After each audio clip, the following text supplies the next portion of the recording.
So last Saturday, my family decided we were going to do a tech-free day after Mom read an article about how screens are turning our brains into mashed potatoes. Phones, laptops, even the smart fridge were all off limits. Dad nearly cried when he realized he couldn't check the weather on the freezer door.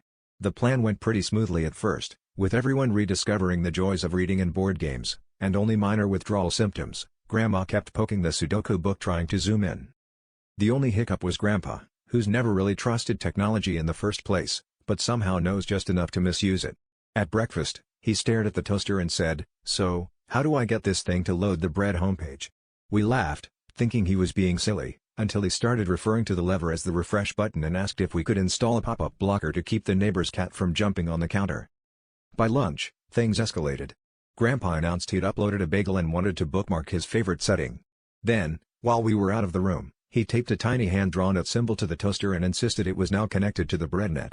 He even started giving us updates. "Looks like the Wi-Fi is down. The toast came out a little rough around the edges.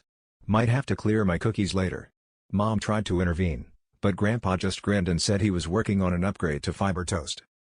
By dinner, the whole family was in stitches, but the real kicker was when Grandpa proudly presented his latest creation, a stack of toast with swirls drawn on in jelly, announcing, "Behold, web toast." And that's how our attempt at unplugging ended, with Grandpa inventing a new breakfast trend and me realizing that, thanks to him, our family will always have the best browser history.